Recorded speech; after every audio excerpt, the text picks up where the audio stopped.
कहानी की शुरुआत होती है एक खूबसूरत सी आइलैंड से। नाम था सोनालैंड। जितना प्यारा नाम उतनी ही चमक थी उस जगह में। यहाँ के पेड़ों से जैसे सोना टपकता हो और हवा भी सोने की खुशबू से महकती हो। और इस सपनों के सोनालैंड में रहता था राइस्टार। राइस्टार को सोने से इतना प्यार था कि उसने सोना नाम की लड़की से ही शादी कर ली।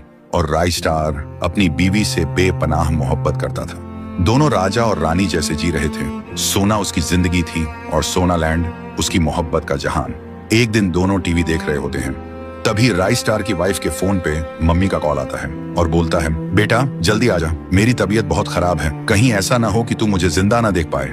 वाइफ घबरा जाती है और बोलती है, राइस्टार प्लीज मुझे एयरपोर्ट छोड़ो, अभी मम्मी के पास जाना पड़ेगा। राइस्टार बोलता है, चलो, और दोनों निकल जाते हैं। और एयरपोर्ट पहुंचते ही राइस्टार अपनी वाइफ से बोलता है, अच्छे से जाना, मैं सोनालैंड को अकेला नहीं छोड़ सकता। उनकी वाइफ बोलती है, ठीक है, लेकिन तुम भी अपना ख्याल रखना, मैं जल्दी वापस आ जाऊंगी। सब कुछ सही चल रहा था, लेकिन किस्मत को तो कुछ और ही मंजूर था। उधर दुनिया का दूसरा सबसे अमीर आदमी, नाम था वाइट 444, लेकिन वो अमीर बना था लोगों के खून से।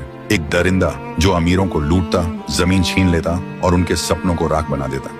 और अब उसका अगला निशाना था सोनालैंड का सोना। तभी उसका एक आदमी आके बोलता है, बॉस, राइस्टार आइलैंड पे नहीं है। वाइट 444 के चेहरे पे शैतानी स्माइल आती है। तब तो ये सोनालैंड अब मेरा बनेगा।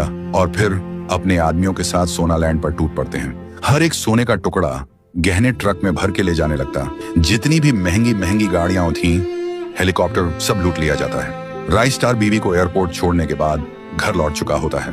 उसे भनक भी नहीं लगी थी कि सोनालैंड खाली लैंड हो चुका था।